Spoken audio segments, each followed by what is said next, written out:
Internal energy. Internal energy की definition ये है, the energy associated with molecular motion and molecular configuration या फिर अट्रैक्शन, वो एनर्जी जो मॉलिक्यूल की मोशन से जुड़ी हुई है और मॉलिक्यूल की आपस में एक दूसरे के साथ फोर्सेस ऑफ अट्रैक्शन से जुड़ी हुई है, उस एनर्जी को कहते हैं इंटरनल एनर्जी। फॉर एग्जांपल ये हमारे पास गैस है, गैस के मॉलिक्यूल्स, ये मॉलिक्यूल्स मूव भी कर रहे हैं, मोशन में भी हैं, और दूसरा इन गैस के मॉलिक्यूल्स में फोर्सेस ऑफ अट्रैक्शन भी हैं। तो ये जो इनकी मोशन और इनकी अट्रैक्शन की वजह से जो एनर्जी है वो कहलाती है इंटरनल एनर्जी। सो हम कह सकते हैं कि internal energy is equal to motion की वजह से जो एनर्जी होती है उसे कहते हैं काइनेटिक एनर्जी, बट ये मॉलिक्यूलर लेवल पर है तो काइनेटिक एनर्जी मॉलिक्यूलर प्लस जो अट्रैक्शन की वजह से एनर्जी है वो है potential energy, electrostatic potential energy, और ये भी मॉलिक्यूलर लेवल पर है तो potential energy at molecular level. Internal energy में हम मॉलिक्यूल के लेवल पर जो एनर्जीज़ हैं उनको स्टडी करते हैं। जो टोटल एनर्जी है उसमें टोटल एनर्जी में kinetic energy of whole system आ जाती है, plus potential energy of whole system, plus internal energy यानी उस सिस्टम के मॉलिक्यूल्स की एनर्जी, ये सब मिलकर इसके अलावा और भी एनर्जीज़ आ जाती हैं। बट ये तीन बेसिक एनर्जीज़, जब भी हम किसी सिस्टम की टोटल एनर्जी फाइंड आउट कर रहे हैं तो उसकी काइनेटिक एनर्जी, यानी काइनेटिक एनर्जी से मुराद है वो पूरा सिस्टम जो मूव कर रहा है। फॉर एग्जांपल ये एक कंटेनर है जिसमें गैस के मॉलिक्यूल्स हैं, इस पूरे कंटेनर की जो काइनेटिक एनर्जी है वो है ये काइनेटिक एनर्जी, और ये सिस्टम लेट से किसी हाइट पर मौजूद है तो इसमें पोटेंशियल एनर्जी भी मौजूद है। ये काइनेटिक एनर्जी पूरे सिस्टम की है, ये पोटेंशियल एनर्जी भी ज़मीन से पूरे सिस्टम की हाइट है। बट ये जो इंटरनल एनर्जी है ये सिस्टम के अंदर जो मॉलिक्यूल्स हैं उनकी काइनेटिक एनर्जी है, और उनकी आपस में जो फोर्सेस ऑफ अट्रैक्शन है उनकी पोटेंशियल एनर्जी, उस पर डिपेंड करती है इंटरनल एनर्जी। तो इंटरनल एनर्जी से मुराद मॉलिक्यूल्स की काइनेटिक एनर्जी और मॉलिक्यूल्स की पोटेंशियल एनर्जी। मॉलिक्यूल्स की काइनेटिक एनर्जी जो कि उनकी मोशन की वजह से, और मॉलिक्यूल्स की पोटेंशियल एनर्जी जो कि उनकी आपस में अट्रैक्शंस की वजह से, ये दोनों मिलकर बनाती हैं इंटरनल एनर्जी। और इंटरनल एनर्जी डिपेंड किस पर करती है? इंटरनल एनर्जी डिपेंड करती है टेम्परेचर पर। अगर टेम्परेचर बढ़ेगा तो इंटरनल एनर्जी भी बढ़ेगी, अगर टेम्परेचर कम होगा तो इंटरनल एनर्जी भी कम होगी। अगर हम आइडियल गैस लें, आइडियल गैस किसे कहते हैं? आइडियल गैस कहते हैं a gas in which there are no forces of attraction. एक ऐसी गैस जिसमें कोई फोर्सेस ऑफ अट्रैक्शन ना हो, मॉलिक्यूल्स के दरमियान कोई फोर्सेस ऑफ अट्रैक्शन ना हो, उसे कहते हैं आइडियल गैस। तो अगर हमारे पास गैस आइडियल होगी यानी उसमें कोई फोर्सेस ऑफ अट्रैक्शन नहीं होगी, तो फिर जो potential energy between the molecules थी जो कि उनकी अट्रैक्शन की वजह से थी, वो पोटेंशियल एनर्जी ज़ीरो होगी क्योंकि मॉलिक्यूल्स के दरमियान में कोई फोर्सेस ऑफ अट्रैक्शन ही नहीं है। तो आइडियल गैस के केस में जो इंटरनल एनर्जी है वो इक्वल होगी काइनेटिक एनर्जी के। आइडियल गैस के केस में जो इंटरनल एनर्जी होगी वो सिर्फ मॉलिक्यूल्स की मोशन की वजह से जो एनर्जी है उसके इक्वल होगी। So internal energy is equal to kinetic energy of molecules for an ideal gas. अब ये जो काइनेटिक एनर्जी है यानी ये जो मोशन है गैस के मॉलिक्यूल्स की, ये मुख्तलिफ़ तरह की हो सकती है। गैस के मॉलिक्यूल्स की मोशन ट्रांसलेशनल भी हो सकती है। ट्रांसलेशनल से मुराद ये है कि स्ट्रेट लाइन में मूव करना या कर्व्ड पाथ में मूव करना, यानी जिसके अंदर हमने लीनियर और सर्कुलर या रैंडम मोशन पढ़ा हुआ है, छोटी क्लासेस में ये आपने पढ़ा हुआ है। ट्रांसलेशनल मोशन, गैस के मॉलिक्यूल्स में ट्रांसलेशनल मोशन भी हो सकती है, रोटेशनल मोशन भी हो सकती है, अपनी एक्सिस पर स्पिन करना, रोटेट करना, या फिर वाइब्रेशनल मोशन भी हो सकती है, यानी किसी फिक्स पॉइंट के around two and fro move करना।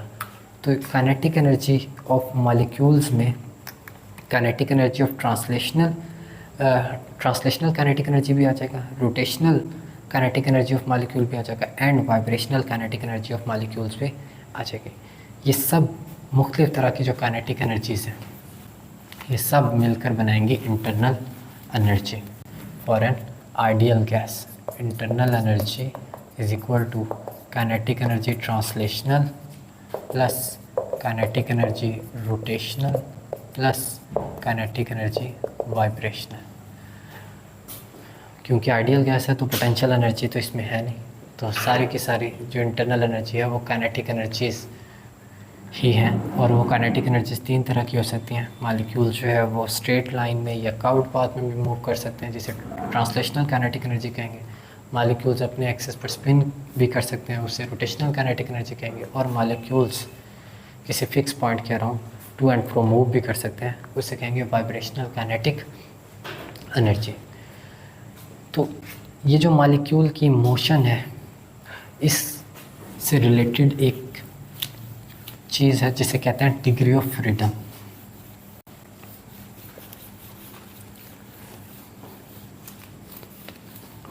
इंटरनल एनर्जी याद रखना है, internal energy is the function of temperature. Internal energy temperature पर डिपेंड करती है फॉर एन आइडियल गैस। क्योंकि आइडियल गैस जो है उसमें सिर्फ इंटरनल एनर्जी काइनेटिक एनर्जी पर डिपेंड करती है और काइनेटिक एनर्जी टेम्परेचर पर डिपेंड करती है। तो internal energy is dependent on temperature for an ideal gas. अच्छा, degree of freedom.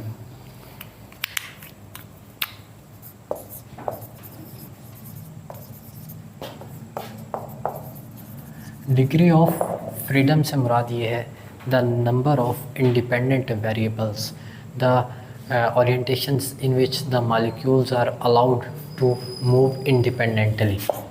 The number of independent variables.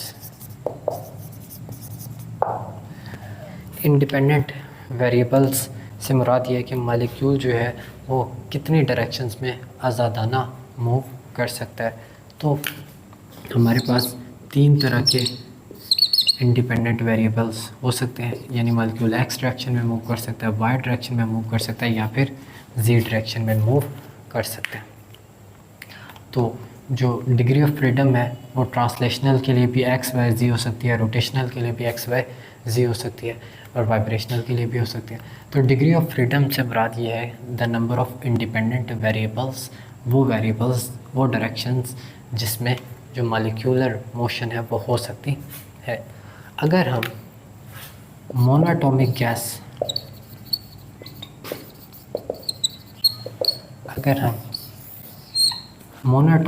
लें, मोनोटॉमिक गैस से मुराद ये है कि ऐसी गैस जो कि जिसका मॉलिक्यूल एक एटम पर मुश्तमिल हो। For example noble gases, helium, neon, argon, krypton, xenon, radon, ये सारी मोनोएटॉमिक गैसेस हैं। इन गैसेस का जो डिग्री ऑफ फ्रीडम होता है F, वो 3 होता है, और इनमें जो मोशन होती है वो ट्रांसलेशनल मोशन होती है। मॉलिक्यूल में ट्रांसलेशनल मोशन, रोटेशनल और वाइब्रेशनल, ये तीनों हो सकती हैं, बट ये डिपेंड करता है कि टेम्परेचर कितना है। अगर हम टेम्परेचर बढ़ाते जाएं तो मोनोएटॉमिक में भी वाइब्रेशनल और रोटेशनल मोशन हो सकती है। बट नॉर्मली जो मोनोएटॉमिक गैसेस हैं उनमें जो डिग्री ऑफ फ्रीडम होती है वो 3 होती है, यानी मॉलिक्यूल ट्रांसलेशनल मोशन शो करता हुआ एक्स, वाई और जी, इन तीनों में से किसी डायरेक्शन में भी मूव कर सकता है, बट इसमें रोटेशनल मोशन और वाइब्रेशनल मोशन नहीं है। अगर हमारे पास डायटोमिक गैस हो, डायटोमिक गैस से मुराद ये है कि O2 हो, N2 हो, Cl2 हो एंड सो ऑन। अगर हमारे पास डायटोमिक गैसेस हों तो डायटोमिक गैस के केस में जो डिग्री ऑफ फ्रीडम होता है वो 5 होता है। इसमें ट्रांसलेशनल मोशन भी आ जाती है प्लस रोटेशनल मोशन भी, बट रोटेशनल मोशन सिर्फ दो डायरेक्शंस में जो है वो अलाउड होती है, एक डायरेक्शन में रोटेशनल मोशन नहीं होती। इसलिए ट्रांसलेशनल की वजह से 3 तो डायरेक्शंस पहले ही थी, एक्स वाई और जी, बट रोटेशनल जो है वो चूँकि दो डायरेक्शन में ही हो सकती है, वाई और जी में, एक्स में नहीं हो सकती, तो इसलिए जो है जो डायटोमिक गैस का डिग्री ऑफ फ्रीडम है वो 5 होता है। और फॉर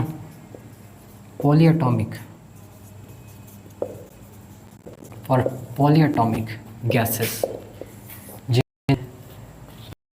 ज़्यादा सारे एटम्स मौजूद हों, जैसे कि हमारे पास CO2 हो गया, SO2 हो गया, SO3 हो गया, ये हैं पॉलीएटॉमिक गैसेस।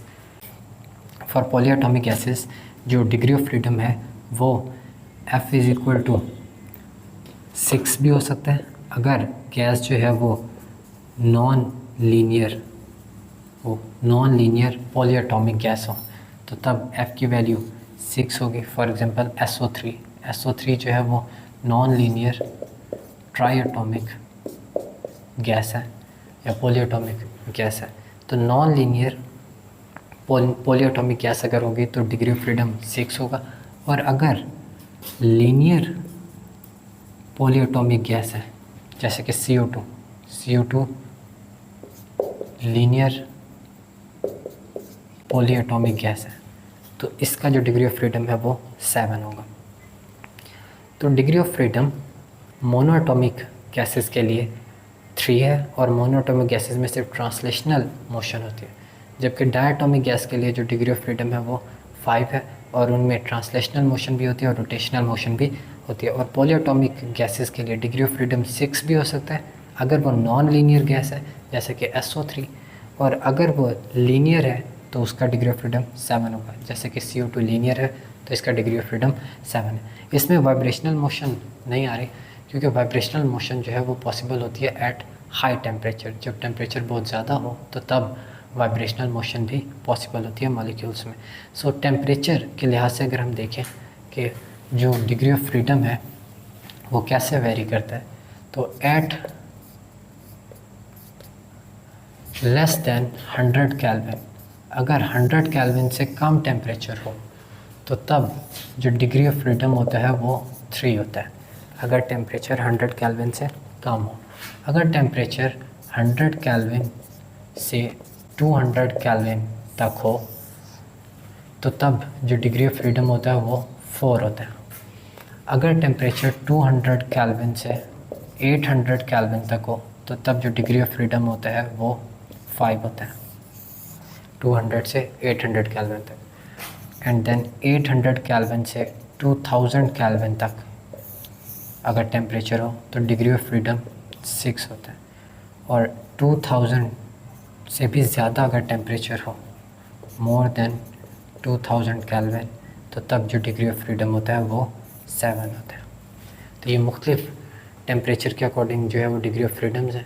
अगर टेम्परेचर 100 केल्विन के इक्वल या कम है तो डिग्री ऑफ फ्रीडम 3 है, अगर 100 केल्विन से 200 केल्विन के दरमियान है तो डिग्री ऑफ फ्रीडम 4 है, अगर 200 केल्विन से 800 केल्विन तक है तो फ्रीडम 5 है, अगर 800 से 2000 तक है तो डिग्री ऑफ फ्रीडम 6 है, एंड बियॉन्ड 2000 केल्विन जो डिग्री ऑफ फ्रीडम है वो 7 है।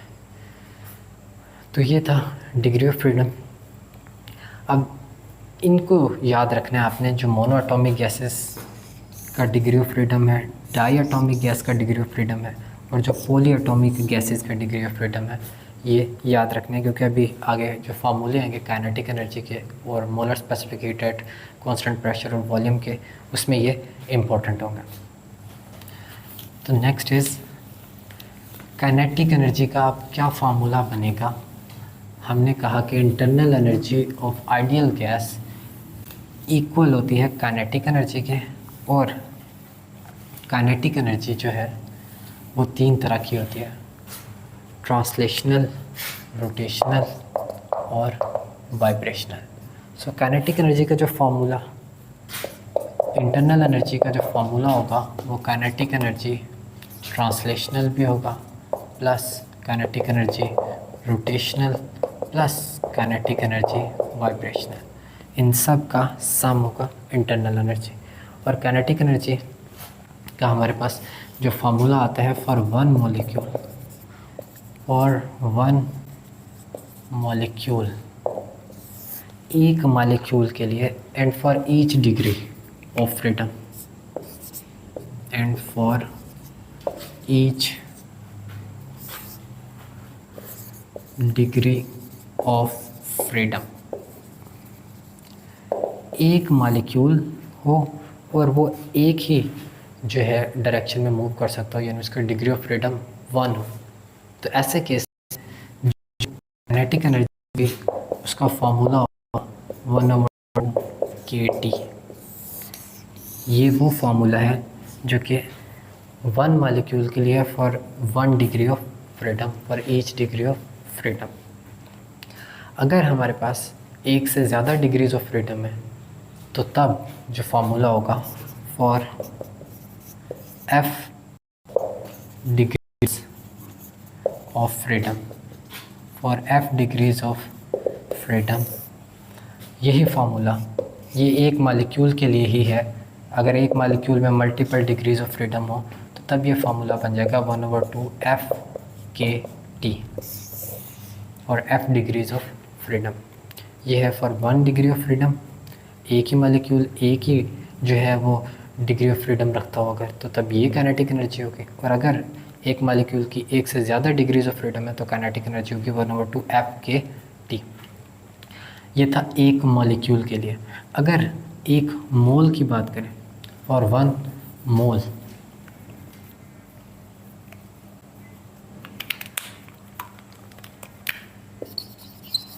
फॉर 1 मोल, एक मोल ऑफ मॉलिक्यूल्स हो, 1 मोल ऑफ गैस हो जिसके अंदर जो है वो एवोगाड्रोस नंबर ऑफ मॉलिक्यूल्स हो, सो फॉर 1 मोल, और वो एक डिग्री ऑफ फ्रीडम रखते हो, सारे के सारे उन सबका एक ही डिग्री ऑफ फ्रीडम हो, तो तब जो काइनेटिक एनर्जी होगी फॉर 1 मोल वो होगी 1/2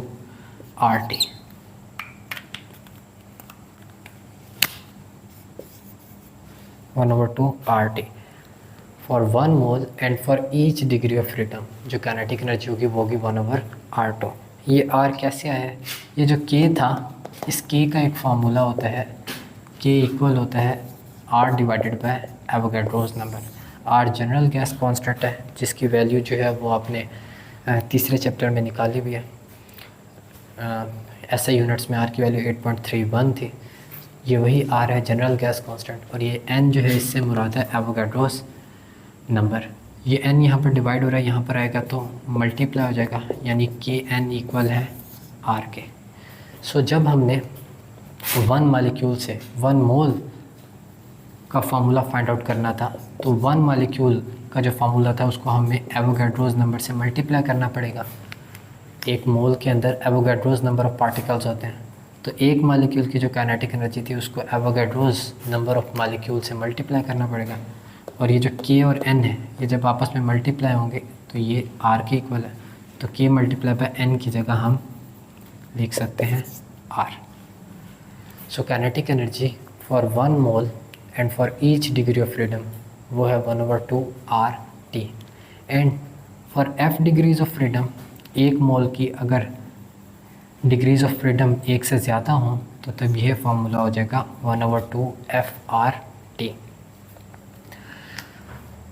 तो ये है एक मोल के लिए काइनेटिक एनर्जी के फार्मूलाज, एक मोल फॉर 1 डिग्री और एक mole for F degrees of freedom, उसका काइनेटिक एनर्जी का formula. Next is molar specific heat